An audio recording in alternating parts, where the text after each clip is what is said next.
I'm Rafael Permuy. Thank you very much for the invitation. Today, I don't know if you are aware, it's a special day for all of us because it's the Alzheimer's World Day, precisely. It's a coincidence. It's very curious. We are focused on the neuroscience space, and one of the main things that we have to bring to society is precisely to try to tackle neurodegenerative diseases, especially Alzheimer's, one of the most in terms of prevalence, no doubt. Don't have to tell you how big is the impact from a social point of view, but also from an economic point of view, what is called the burn of disease that most of you are perfectly aware, right? And give it a thought.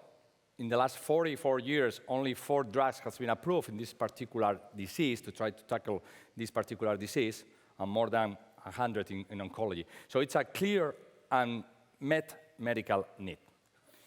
And everything has to be, or most of it, with the blood-brain barrier that is specifically designed to protect us against toxics.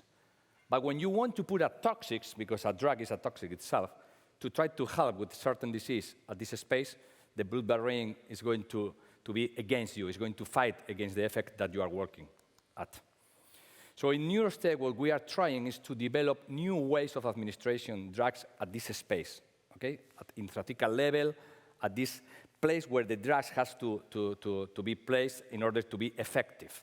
But the main issue here is that when you want to tackle these places, usually there are side effects because of the autoimmune response of the body.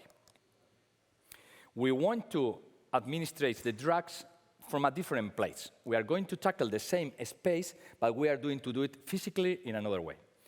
As you can see here, this is a small implantable device. Obviously, it will be a class 3 that is going to be implemented at lumen level at this place. And it will be connected with the intrathecal space with a dual lumen catheter. Something, the idea of putting catheters in contact with the intrathecal space that are doing currently companies such as Medtech, for example, in the use of oncological drugs to deliver morphine, okay, to treat the pain.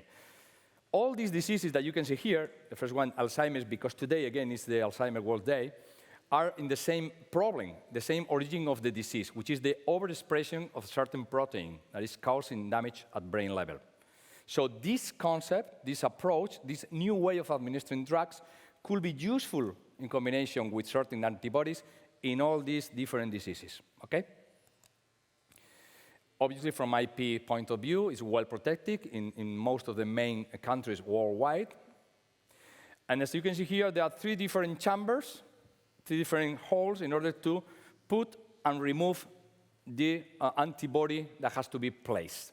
Because the important thing here is that inside the device, the antibody will remain. The liquid with the protein, the toxic protein, will come through the catheter, and inside the device, the antibody captures the protein. And the liquid remains, leaves the device, and goes to the intrathecal space and to the brain, continuing with the fluid. And without pumps, electronic pumps, we don't have electronic pumps. So from a regulatory point of view, we expect a clearance, a go, because it's already there in the market for some other indications. Where we are, we have some promising results in mice. Last year, we have a paper, scientific paper, with good results in terms of the concept and also from an efficacy point of view, even higher than expected. Remember, we don't expect to remove plaquettes from the brain. We want to stop the progression of the disease. But in this case, even was promising and surprising the results, potentially because of the size of the device. How it works? The liquid comes from here, as I mentioned. These are the proteins, enters through a nanoporous chamber, and the antibody retains the protein inside, leaving the liquid to the intrathecal space. We are starting the trials at pigs, big animals, with the same size, design, and materials that are going to be used afterwards at human level, okay?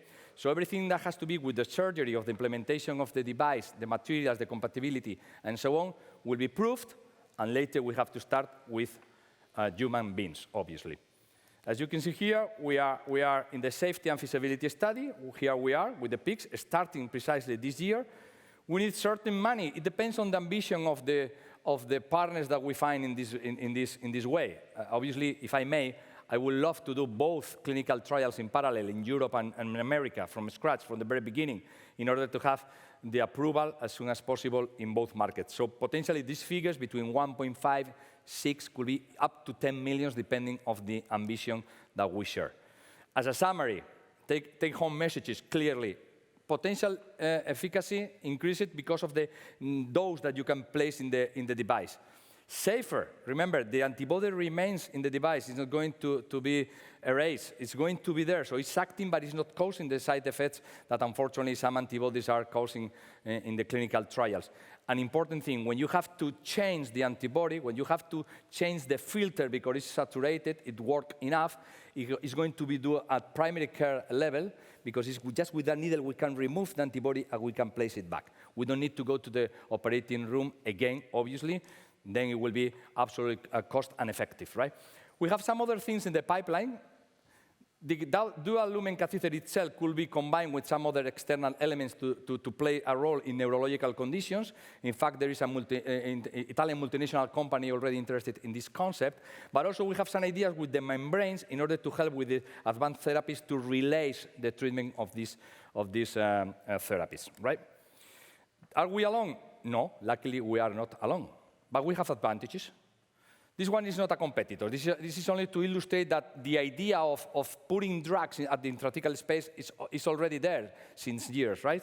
And the idea of make a filtration of the CSF is also there. There are many companies, one based here in Barcelona, Grifols, that they have the AMBER study. They are doing exactly the same, but at hospital level, extracorporeal level. The patient has to go to the hospital to receive the treatment. We are saying that the treatment lives with you 24/7, right?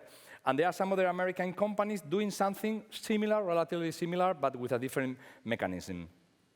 The business model is pretty clear for us. Currently, we don't have the resources to commercialize something so big. We are pretty conscious of our size and our capabilities. So we are aiming to close a deal with a corporate partner in order to launch globally, obviously once that the results are confirmed at human clinical trials level. By the way, and I think it's very typical because the pharma industry scouting looks like earlier, no? In early stages, they are looking for alternatives. So 2 of them are already interested. In fact, one of them paid for the international extension of the patent, I have to say. We are working in the IP strategy, don't have to tell you. This is the team. Myself, I'm in the corporate development world since 25 years, always looking for new ways of selling things, business development, and now selling the project, if I may, from the investors community. But the scientific background of the team is really huge. More than 10 years, specifically in this particular project, in this field. The company was built just 3 years ago, but based on more than 7 years of basic research. Okay?